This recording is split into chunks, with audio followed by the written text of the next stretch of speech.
called him Baba Yaga.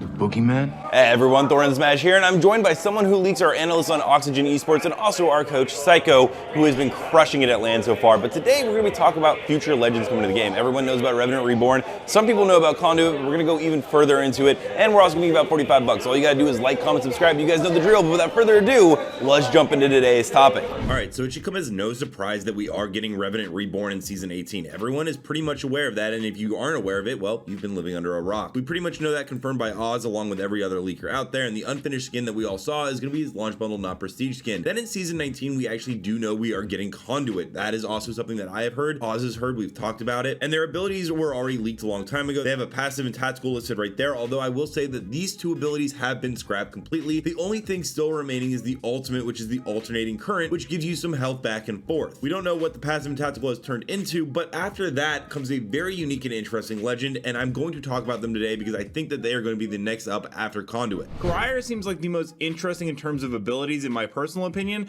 and just kind of the most fun to play around with in a competitive game. Now their passive is called Spectator, and it will automatically optic hunt and spectate your killer, which I'm surprised isn't in Apex Legends already, but due to some really cool news that Kralrindo just found in the files on April 1st, and no, it's not an April 1st joke, it does actually look like they are adding a spectator mode to the game in general. It's not a kill cam per se, but it will allow you to jump into your friends' matches and watch them, which I think is going to be a great addition. And even though it's not a kill cam, it will be interesting to see how Scryer's ability actually would work in that sense, because to be able to use this, you actually have to make your team down an extra player. It's not something that will impact the majority of the game if you never die. So if you're the wink link on your team, Scryer is probably going to be the character your teammates make you pick. I imagine this has to be reworked in some degree though, because the amount of information that it can give is absolutely insane. There has to be, I assume, some kind of timer on this, very similar to the way that Ash can see into death boxes. The tactical is another interesting ability, where it releases a parasite trap that reveals the target's vision. Now in the play model of this, they actually use the spider, and it looks like one of the ones from the Halloween event. Now unfortunately, because there's only one person in the firing range, we can't see that perspective, but it definitely seems fairly interesting. It's the wall hack meta brought to the next degree, because not only are you hacking through walls, you can see everything about the team's composition. It will be really interesting if you're able to see what kind of weaponry and then also the types of armor and what's in the player's inventory. But overall, this character is designed to absolutely be the utmost recon character possible, as they are in the recon class. Sadly though, we do know what their ultimate is, and it is called Shadow Wall, where you unleash a creeping wall of darkness that blocks sight and blinds enemies. This is most interesting because apparently this has been scrapped kind of in a way and was moved over to Catalyst, as that is clearly what Catalyst Wall does, and we know from the previous leak that Catalyst originally had just a giant tower she built, so it looks like for whatever reason Scryer's ability that was almost done got completely moved over to Catalyst. So when this character does launch, we should be expecting a completely reworked ultimate that we have no idea about whatsoever. But what I think makes this character the most interesting is what their story is. Now there are two possibilities, and they're based off the character's playtest image. And here we see a gentleman that has a scarred out eye. We don't really know much more detail, but it gives us two major hints. And the reason the eye is a giant hint is because Vantage's mom has a very similar marking on her eye. She was introduced in Vantage's story from the Outland, and the last we saw, she is in a prison. There isn't much else connecting the fact that it could be her. We don't know really any of Vantage's mom's backstory except that she was exiled to a snow planet where we see Vantage, but other than that, the only connecting form is the facial recognition. The other possible one, and this is my personal favorite, is the name Scryer itself, which is the name of the pilot from the Bangalore stories from the Outland, which was fully voiced as he went head to head searching for Newcastle when he was still Jackson and taking down Bangalore as well. And you might be thinking, well, this character died at the very end. Bangalore and Newcastle were able to take him down, and that's another reason it could be him, because all this character's abilities are ghost themed, such as Spectator and Optic Haunt. It could be a simulacrum, it could be a whole number of things. But if I were to put my money on it, while Vantage's mom does seem like a possible candidate, I would still heavily lean towards this character that just had a lot more screen time in the stories from the Outland. And it seems like with the addition of Jester, who I mentioned was a cut character from Titanfall 2, and how we got Ash, that just maybe we may be seeing more and more appearances of Titans and pilots in Apex Legends as they continue to merge the two worlds closer and closer together. Let me know down below, what legend are you most excited to come to the game, and what kind of abilities do you think would work well in the current meta of the game? Also, don't forget to check out this channel right here by my editor Novell, and until next time, legends, keep slaying in the Outlands. We'll see you out there.